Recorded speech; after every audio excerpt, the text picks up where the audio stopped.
And this is not to paint gay and jowl. And this is not to paint gay.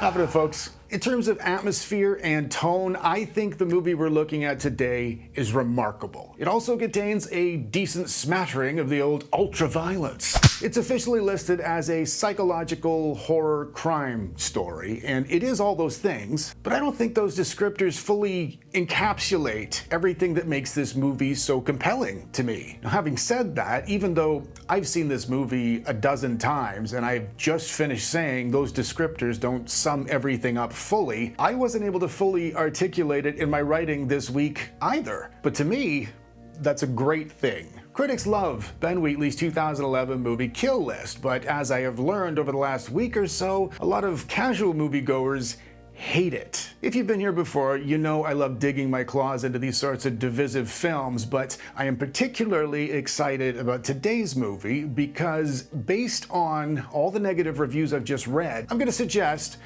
with some confidence, a lot of the casual viewers who didn't like this movie are probably judging it exclusively on its surface level plot events. So today I'm going to show you why they are absolutely correct from their perspectives. And then I'm going to show you how I interpreted the movie, and if everything goes well, maybe by the end of the video I'll have changed a mind or two. Oh, and just so we're on the same page, a casual moviegoer to me is somebody who is mostly there for the entertainment value. The movie starts with a married couple named Jay and Shell, and they're fighting because Jay's unemployed and his wife is rightfully fed up. But they make up a few minutes later and celebrate with a fake sword fight out in the backyard. That night, Jay's best friend and ex-army buddy Gal comes over with his new girlfriend Fiona, and she works in an HR department. And the couple keeps on fighting right in front of the guests. Then Gal takes Jay into the garage and tells him he's found them an awesome paying job. So they all get drunk, and Gal's girlfriend is so wrecked she carves a symbol into the back of their bathroom mirror. The next day, they find a rabbit in the backyard the cat killed, so Jay cooks it and eats it. Then Jay finds out Gal's girlfriend broke up with him that morning, which isn't really surprising with these guys acting like such dicks all the time. They go to meet their new client, and it turns out Jay and Gal are hitmen for hire, which probably explains why neither of them are very likable. Then the client cuts Jay's hand so they can sign the contract in blood, because that's a pretty hardcore thing to do in this supposed horror movie. They're given a list of 3 people to kill, just like in the movie title, so they go check into a hotel to get started, and Gal treats the receptionist like shit, and Jay's bank card is declined. Which serves him right for being unemployed, I suppose. While they're eating dinner in the hotel, Jay threatens a group of Christians with violence because he didn't like the song they were singing. Psycho! And then, as if they weren't unlikable enough already, the first target is a priest. And right as Jay's about to pop him, the priest thanks him for what he's about to do, which makes total sense, right? Next up is a librarian, but he doesn't work with books, and they find out he's involved in something involving children. Jay uses that as an excuse to unleash his temper again. Instead of just shooting the man, he tortures him in a scene of excessive violence. The librarian thanks Jay for what he's doing too. Jay's temper is so out of control, he takes out a bunch of guys afterwards just because they were associated with the librarian. Back in the hotel, Jay sees Gal's weird girlfriend standing in the middle of a field, even though there's no way she could have walked that far. The next day, Jay's wife tells him to go to the doctor about his hand. And when he gets there, his normal doctor's not in. And his doctor's not great at his job because he tells Jay to try living in the present moment. Who the hell needs antibiotics or stitches when you've got that kind of sound medical advice? Meanwhile, somebody's been taking lots of pictures of Gal and Jay while they've been working. Then they find the family cat tied up at the front door, and when Gal suggests they should quit the job while they're still able to, Jay's anger takes over again. He gets furious and refuses to quit until he's got revenge for the cat. But in the next scene, when his wife tells him she thinks they should quit, he's all for it. Then they try to quit, but the client tells him he'll kill them and their families if they do. Then the client calls them a pair of cogs and says this is all about Reconstruction, whatever the hell that means. So they have to finish the list, and the last person is a well-known member of Parliament. They go stake out the MP's house in the middle of nowhere in the middle of the night, and before things kick off, Jay says he's sorry for being such a maniac. And even though it is a smidge late for apologies, Gal tells him he loves him anyways. Then a bunch of naked people wearing straw masks and carrying torches show up, chanting some weird song, and they all start clapping after one of their members hangs themselves. So, of course, Angry Man Jay starts shooting, even though Gal told him not to because there's a zillion of them, and one of the main guys looks like he wanted to be shot. Then they all start chasing them, and everybody ends up in a dark underground tunnel, and they get cornered in a dead end, even though it was Gal's job to scout the place out first. I have no idea how they could have possibly bricked up a wall that quickly, so we're just gonna chalk it up as movie magic. The naked weirdos catch up with them and tear Gal to bits, and just before Jay puts his best friend out of his misery, he thanks Jay for killing him too. Jay meets his wife and his son at their cottage, but there's people all over the backyard there, so Jay heads outside to kick some ass, but he gets his ass kicked by one of the naked weirdos. Some soldier, right? When he wakes up, the naked weirdos throw one of their masks on him and give him a knife, and he fights somebody called the Hunchback. And he wins the fight pretty easily because the Hunchback ends up being his wife and son under a bedsheet. And everybody claps, and it turns out the client and his doctor and Gal's ex-girlfriend were behind whatever the hell we've just watched, and the movie ends with Jay's wife laughing at him. What the hell was that? The pacing sucked, the characters sucked, the violence was way too much, and I'm not even gonna touch that ending. Is exactly what a lot of casual moviegoers said, but I am not a casual moviegoer, not that there's anything wrong with being one. Kill List was Ben Wheatley's reaction to the world he was living in nearly 15 years ago. I'm not judging anybody for judging the film by its plot points alone, but I will argue they may have missed Wheatley's point by doing so. I do consider myself more than a casual moviegoer, but that doesn't mean I instantly get all the metaphors and symbolism and psychology we're about to delve into. It takes work and practice and consistency and a lot of time that I happen to have. But as soon as you realize some of the things you'd have missed out on otherwise, I think it's completely worth it. And in this video, I am going to attempt to demonstrate some of the things you might have missed as a more casual moviegoer. Indulge me for just a moment, folks, so I can frame my interpretation of this movie for you.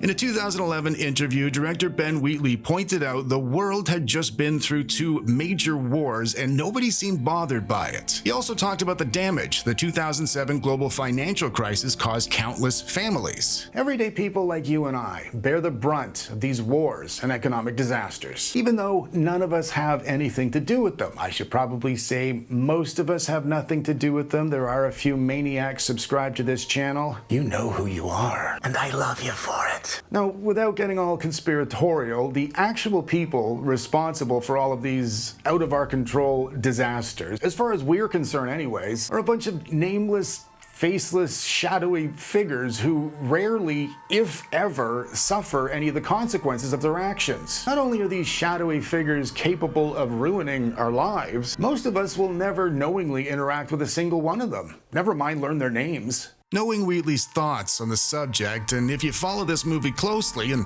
maybe even watch it more than once, it's not hard to infer he's examining the immense strain caused by these people's actions and the deeply damaging effects they can have on normal folks like you and I. Now, as somebody who does take films a little bit more seriously, here's what I saw in Kill List.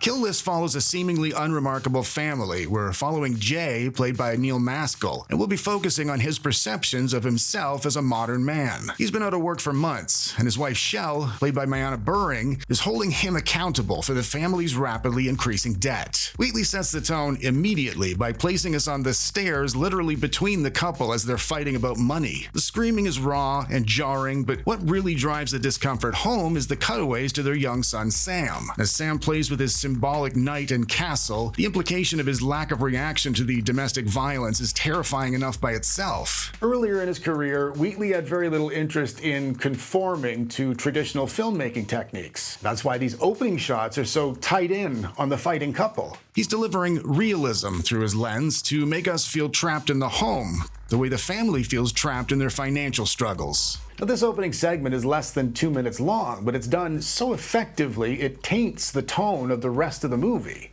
As a master in pacing, Wheatley relieves the tension by having the family play fight with even more symbolism. Now, a casual movie viewer would probably see this as innocent roughhousing. But as you'll soon see, these fake swords tie in directly with the knight in the castle Sam was playing with earlier, and the scene itself as a whole foreshadows the end of the movie. Jay's an ex-British soldier, and Wheatley's pointing his camera directly at the real-world costs of war by showing us Jay suffers from post-traumatic stress after his army career and a recent incident in Kiev. His brother-in-arms and best friend Gal seems the better balanced of the pair. Gal's instrumental in getting Jay back into work.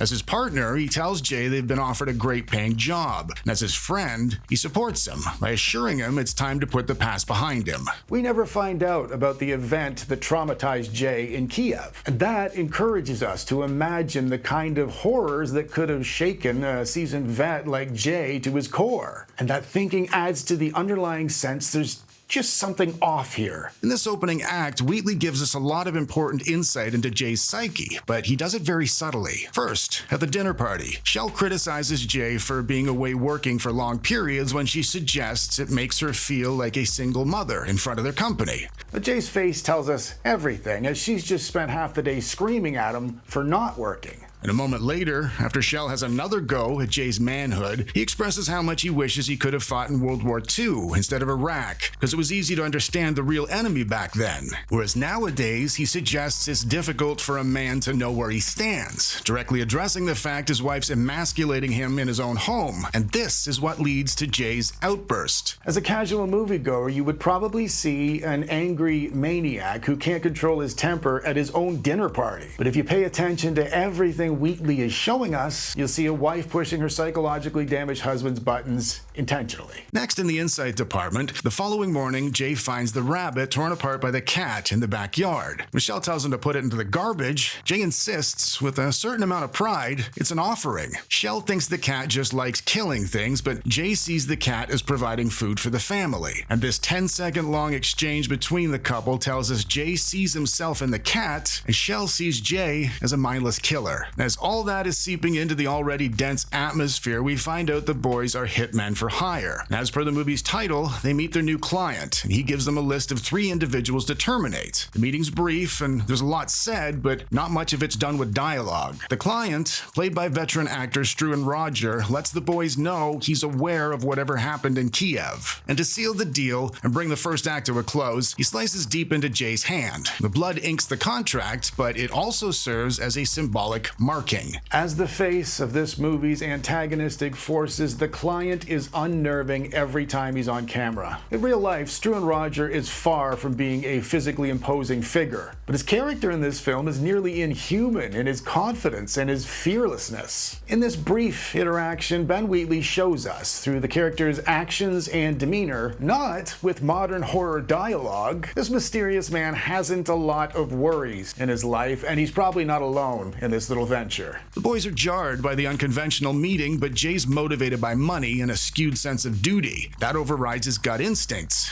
So they get started on the contract. The priest, the librarian, and the MP each has its own section, and each section is told in a distinct style. Now again, to a casual viewer, and probably to most people who have no interest in psychology, these 3 figures may appear to be random targets, but as I'll explain shortly, they're far from it. The priest is first.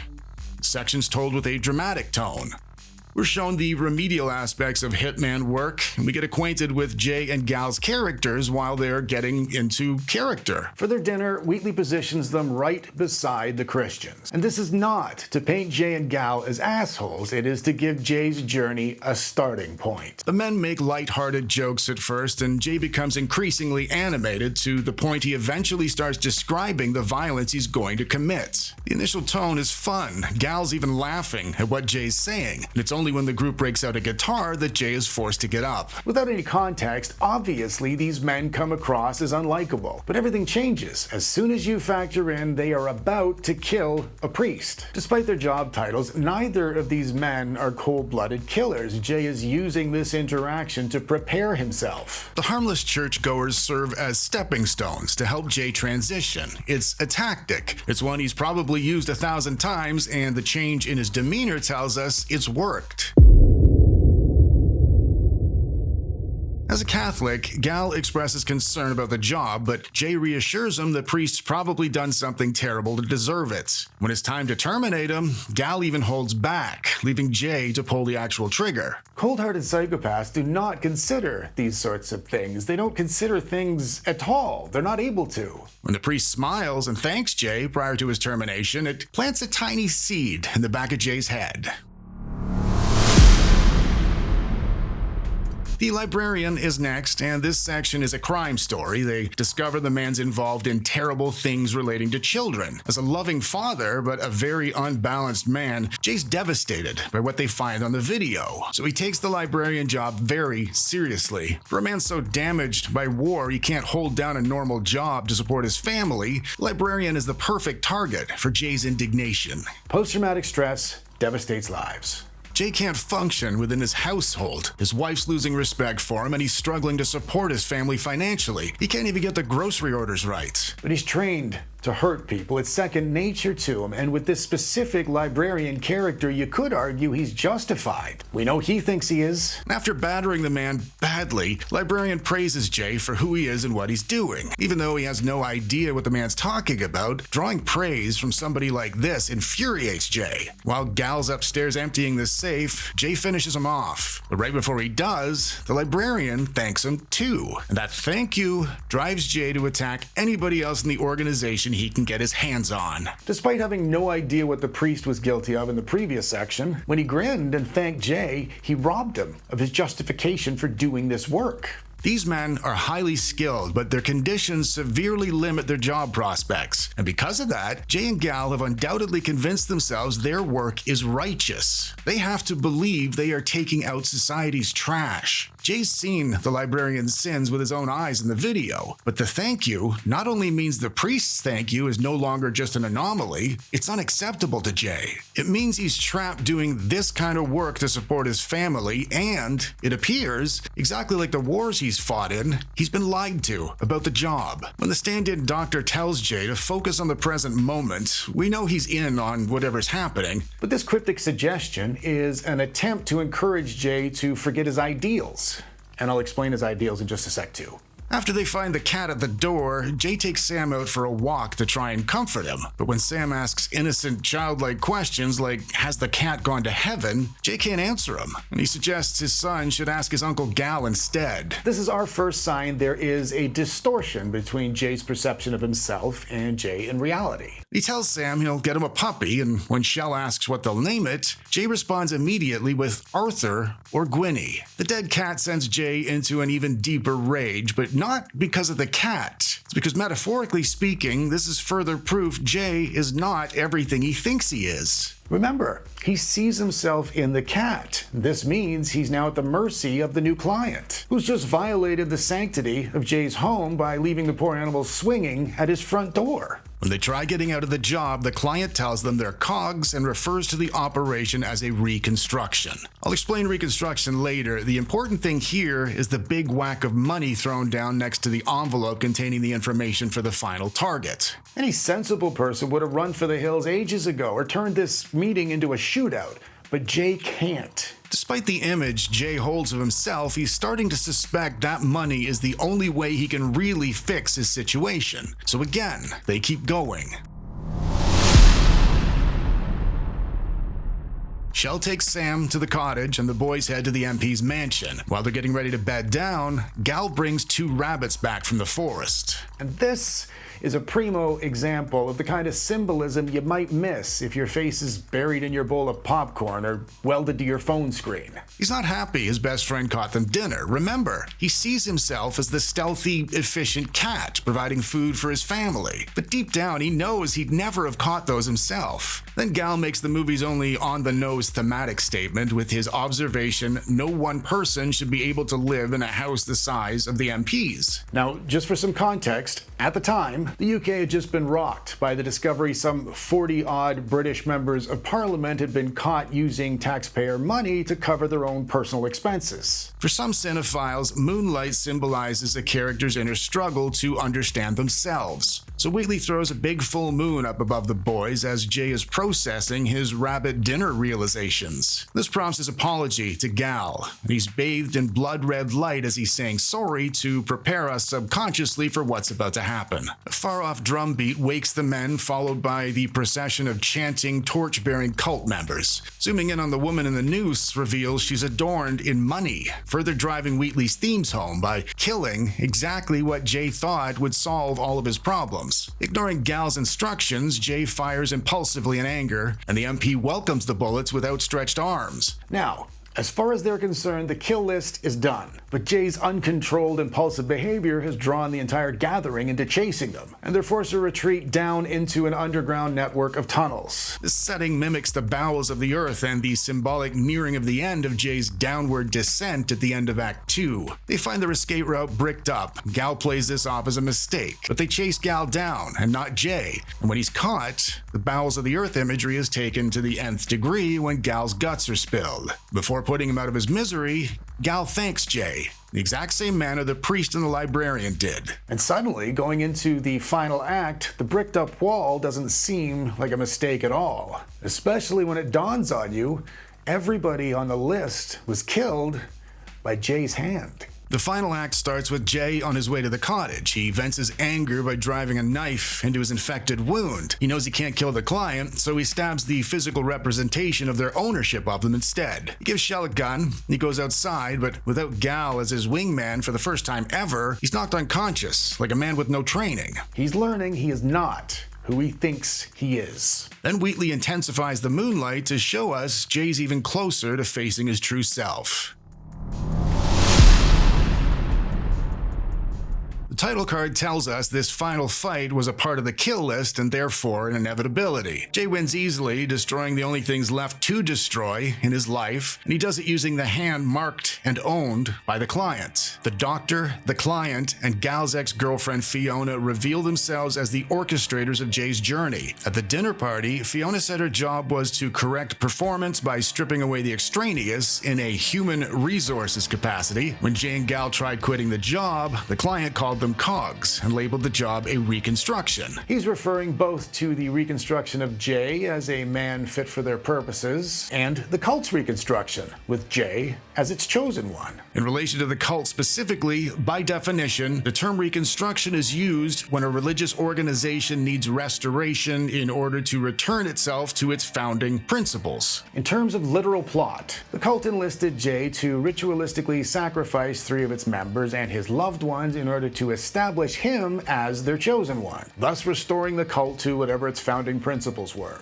Jay sees himself as a King Arthur figure, as a cunning, providing cat. But as we have seen, he's not. And as the events of this story start piling up on him, he is forced to start accepting that reality. We weren't made aware of any of their founding principles, but it doesn't matter, because Wheatley tells us his real story with the symbols and the metaphors I've been pointing out all along, and they pertain to the reconstruction of Jay himself. The toy knight and the castle and the fake swords, along with Jay's desire to call the new puppy Arthur or Gwynny, all represent Jay's ideal of manhood in King Arthur's code of chivalry. He wishes he fought in World War II instead of Iraq because men valued loyalty and honor and protection back then, and women valued men who embodied those values. Now, before we go any further, I'm going to have to let the biggest cat out of the bag. Don't worry, I haven't gutted it. The client in Kill List, the face of this movie's antagonism, who's portrayed as a cult leader, in fact, represents the nameless, faceless people we touched on at the start of the video. These are the actual people behind the dubious wars and the political controversies and the economic disasters that cause situations like Jay's. Jay and Shell have a lovely home and a hot tub and a cottage, and 8 months ago they had over $50,000 in their savings. Their money problems are not the result of frivolous expenditures or years of poor decision making. The events of the crash bled their savings dry. That's why Jay can't understand why their money's gone. Also, Jay and Gal were sent into wars under false pretenses. The same nameless, faceless people crashing the markets also pad their pockets with our tax money and instigate wars to make sure the money never stops trickling in. And those people lied about the cause of the wars. And those lies contributed to fracturing Jay's psyche and forcing him to adapt the ideals of King Arthur, a person who didn't even exist. When the doctor told Jay to forget his past and live in the present, he's telling him to forget his King Arthur idealism and submit. In order to serve these people, Jay can't have ideals. When Jay's in the present moment, he's impulsive. He doesn't think, to the extent his impulsivity just killed everyone he loves. That's why they selected him. After the wars and the market crashes and the politicians' expense scandals, this cult, as a metaphor, needed restoring because everyday people were starting to wake up to what was happening. These out-of-our-control events were starting to compromise people's values by forcing them to do things they'd never normally do in order to survive. In the movie's literal plot, the priest, the librarian, and the member of parliament were just cult members who happened to fill those particular roles. But as metaphors in Wheatley's story, and in social psychology terms, each of these positions are considered to be figures of social authority. And the killing of each of them symbolizes Jay's progressive disconnection from his social values. He believes he's King Arthur, but he finds out he has no more honor or valor than the rabbit-murdering cat, if the price is right. With the authority figures taken care of, the only thing left for Jay to destroy in exchange for money was his loved ones. And with them gone, Jay becomes their chosen one, or their ideal human being, who not only allows them to continue operating, but who will actually carry out their dirty work for them, even to the extent of sacrificing everything they have to ensure the nameless, faceless people will continue to prosper. Whoops, I nearly forgot. As scary as this movie seems on the surface, if you happen to be a person of faith, perhaps the ultimate horror in this movie's message won't fully reveal itself until a final decision's been made about your personal involvement in these sorts of things on your judgment day. Ben Wheatley is showing us a terrifying reality. The shadowy, nameless, faceless class of people directing our financial institutions and our governments and our wars have insurmountable power and influence over all of our lives. And not only can none of us do anything about it, we are all unwilling cogs in the wheel of their big dastardly machine. Sounds very cult-like, doesn't it? If you're still here, thank you very much for indulging me. If you have seen Kill List, I would love to hear your thoughts down in the comments. And as always, thank you very much for watching. And until next time.